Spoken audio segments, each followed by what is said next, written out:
রাস্তাঘাটের লোকজন নেই, এত গরম আর বাইরে কে থাকবে।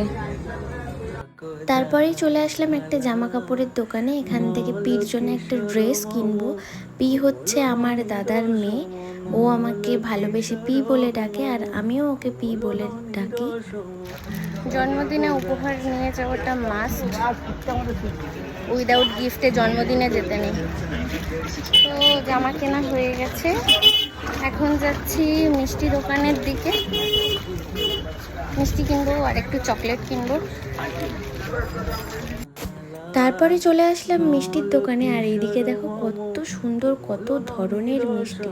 মিষ্টি আমার দেখতেই ভালো লাগে, মিষ্টি খেতে আমি একদমই পছন্দ করি না, কিন্তু রসগোল্লা আর কালাকাঁদ খেতে আমার বেশ ভালো লাগে, তাই নিজের পছন্দ মতো একটু মিষ্টি কিনে নিলাম।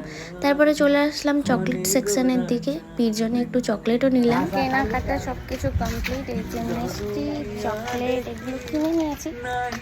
পাবলিক প্লেস আমি এখনো পর্যন্ত মন খুলে ভিডিও করার সাহস পেলাম না। এই যে বলছিলাম আমার নেমন্তন্ন আছে দাদার বাড়িতে, তো চলো তোমাদেরকে আমি আমার দাদার বাড়ি দেখাই। কোথায় দাদার বাড়ি? এখন রয়েছে আমি আমার বাড়ির ছাদে। এই যে এইখানে আমার দাদার বাড়ি। আমি এখন এখান থেকে টপকে ওই পাশে যাব, তো চলো যাই।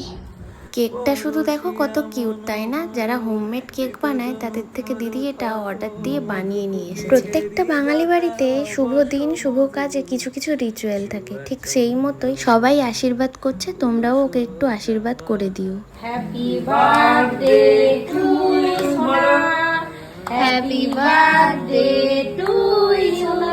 আজ এসেছি আমারই মেজো মামার ছেলের মেয়ের জন্মদিনে। এখানে রয়েছে দাদা দিদি বৌদি, আর এই দিদিরই একটা বিয়ের ভিডিও তোমাদের সাথে আমি শেয়ার করেছিলাম।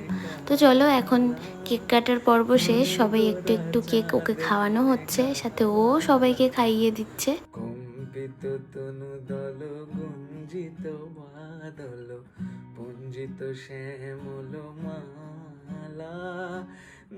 এই জন্যই বার্থডে সেলিব্রেশন অ্যাটেন্ড করতে আমার খুবই ভালো লাগে। আমি কেক খেতে খুব পছন্দ করি, আর তোমরা কারা কারা আমার মতো কেক খেতে পছন্দ করো কমেন্ট করে জানিও। এক নতুন সদস্যর সঙ্গে পরিচয় করাই, এটা হচ্ছে দিদির ছেলে। তোমাদের মতো আমিও ওকে ফার্স্ট টাইম দেখছি, আর ও একদম লাড্ডু, এত শান্ত, আমার এত ভালো লেগেছে কি বল। খাওয়া দাওয়া শেষ করতে করতে অনেক বেলা হয়ে গেছে, তারপরেই দাদা নিয়ে আসলো একটু আইসক্রিম। এখন আইসক্রিম খাচ্ছি। আইসক্রিম খাওয়া শেষ করে পাঁচিল টপকে যাব বাড়ি।